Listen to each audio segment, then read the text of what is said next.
Okay, today I got this video from Korbin, a couple of discus throw videos. He sent me a video back in 2023 and 2024. Now it's our third year of watching them progress here. So let's let's take a look and see if there's anything we can help him with. Having worked with him now for the third year, a lot of the stuff that we've talked about already, he's incorporated. So for me to find things now, it's a little bit harder. So, but every year, um, I learn more, so I can incorporate more in the videos that I make. So let's see what we can find on Korbin. Now he's not starting quite splitting at 12 o'clock here. He's a little bit more off toward 1 o'clock on his starting stance. And right here, as he winds up and brings the discus back, see this right foot? See the toes? Okay. You want to keep that flat. And this position here, you want your chest over your thighs, upper thighs a little bit here. Um, Try to keep the pressure on the toes like you're doing a front squat. Okay, so you don't lift that up, because that's just giving you some false separation there. Because if you kept it down, you might not be able to go back as far. So that would show you your true flexibility. Okay, so here we're going to come around. Really gets over that left nicely. He's going to bring that leg in, sweep it in almost like Alekna does. So what I'd like to see him do is what Alekna does is he keeps that knee and that foot pointing out here toward 9. You can see his right knee is already going toward the throwing direction here. So keep it out and then bring it in. That'll get your knees even wider. Okay. And that'll give you more rotation. Okay, so he's landing right about in the middle of where his feet started, so that's good. He's got the typical Alekna stance here, except you want to see that discus. Let's see if I can draw a line here. You want that discus up here. Okay, so it's a little low. Up, you want to get up to the high spot. All right. Now watch the right foot. See, it sinks down. The lower body's still turning, but that foot's locking you in there and not moving. Here, you see the knee starting to turn in. See the foot doesn't turn for 3 frames. 1, 2, 3. Yeah, your foot's not turning. Okay, and part of that is, I think, from the sweep. Okay, get that knee faced out here toward the right at about 9 o'clock, and then sweep the leg like you're kicking something sideways, like a soccer ball, like a soccer style kick. Okay, and that should help your rotation. Now, here is something I noticed. I've never seen anyone do this, and you're the first one. I always tell people to put the foot and the knee, the shin, all toward the throwing direction, which you're a little bit off, but that's fine. You're not quite to the left sector line, I don't think. But watch as the foot comes off. It's all straight, right down there. Usually I'll see people turn the foot. His foot turns a little bit, but you'll see the knee. You'll see it, the foot come around a little bit and bend, and the knee will be low.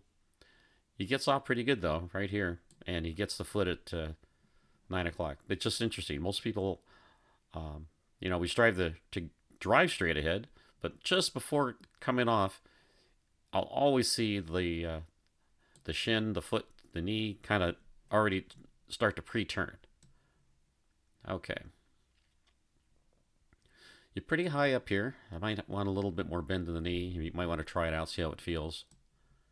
Okay, and instead of having the heel so high, maybe try to land a little bit lower like that, so you don't have that extra step of absorbing. So it's just as long as your heel doesn't hit the ground, and then you make sure you want to keep turning. Okay, you don't want to lose that.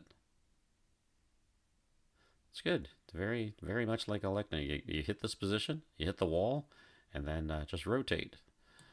I'd like to see this left elbow a little bit more here toward the 12 o'clock, pointing like the foot. It's just a little bit out here.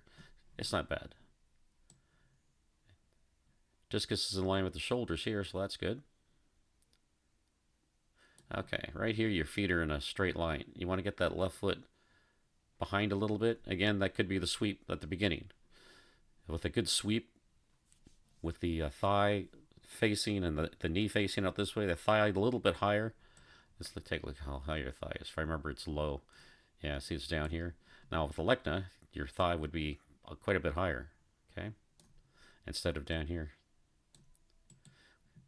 So that brings the knees out out here a little bit more, so they'll be more separate, so you can have a wider rotation into the center. Okay. Like I said, I'm just kind of picking at things. It's, everything looks pretty good. Again, here, your feet are aligned. You got to get that left foot a little bit more to the left.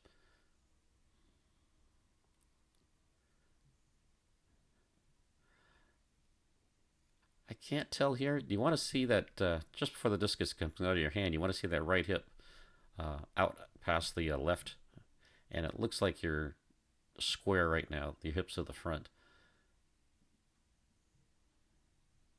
Yeah, looks like the right leg you're extending too. You're getting pretty high off the ground, so you want to keep that right knee bent as that foot turns, and you drive that knee around the left side block. Left foot you might want to keep on the ground a little bit longer too. Just to kind of stay grounded just a little bit longer, and try not to jump, but try to drive straight ahead. Yeah, you can see the straight right leg. Actually, you see both straight legs straight here. All right, so the discus. You see right here, the discus is horizontal. You can see right here, it's flat with the palm. Okay, but right here, you rotate the discus so it's now horizontal. Just before it's almost vertical here, now it's horizontal, and that's going to result in a wobbly flight. See, now you can see the top of the discus. Now you can't. Now it's flat. Now it's to the right. Now you can see the top again. Okay, a lot of times I see that because it's the last second you're trying to flip it. Okay, flick it. All right. So try to keep the discus going in the same direction, the same angle right here that you have, okay? And that'll prevent that. All right, let's look at the second throw from a little bit higher angle here. See the right foot coming off the ground again.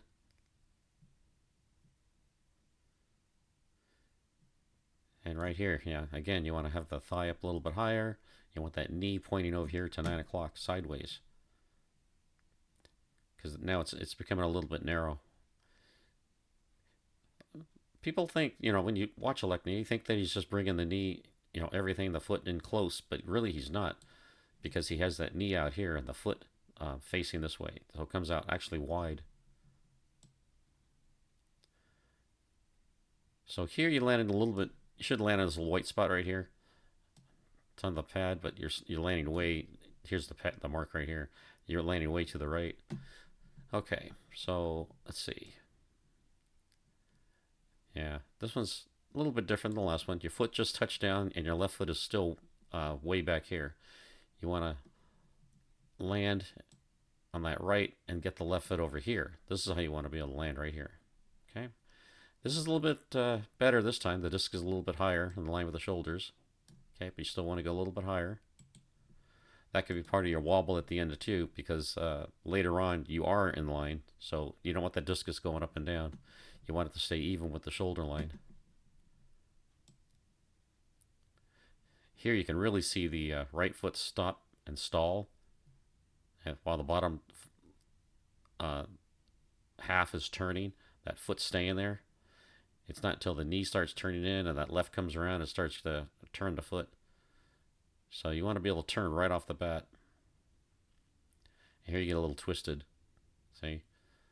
And then here, your foot's finally at 12, but your left hip is already not, your hips are no longer square to the front, so you're just trying to open up a little bit. You can see how your left elbow's way past here, where it should be at 12. It's out here about 10:30, 10:11. Okay. And your left shoulder's high too. You wanted that left shoulder down, so it brings the discus up. Then you want your chest over here as much as you can at 3 o'clock. All right, so But this time your feet land a lot better for the alignment, the heel-toe relationship. But see the moment that left toe touches down. That's good. So the left toe's down, and the discus is way back. I don't like to see the left shoulder up like that. At least be horizontal or have it down as you come around.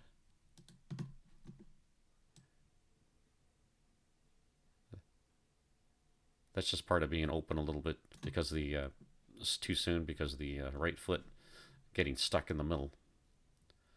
Okay, let's go around, finish. On this one, your flight was a lot better in the discus.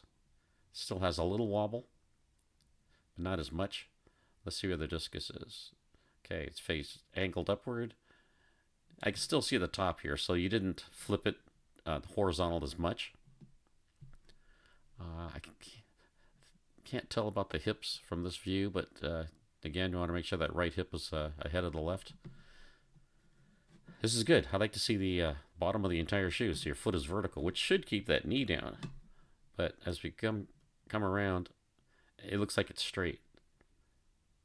Okay, and if you straighten that knee, and like if it is straight, then that's going to prevent you from rotating around. It's going to stop your rotation. And don't fling it with just your arm. Keep your arm moving with the shoulders. See right here. Just continue it, maybe another frame. Just keep it in line with the shoulders, so you're not just making this an arm throw, because that'll affect the flight too. Okay, hopefully I gave you some information to help you. And if you make another video, Korbin, be glad to take a look at it for you. Thanks.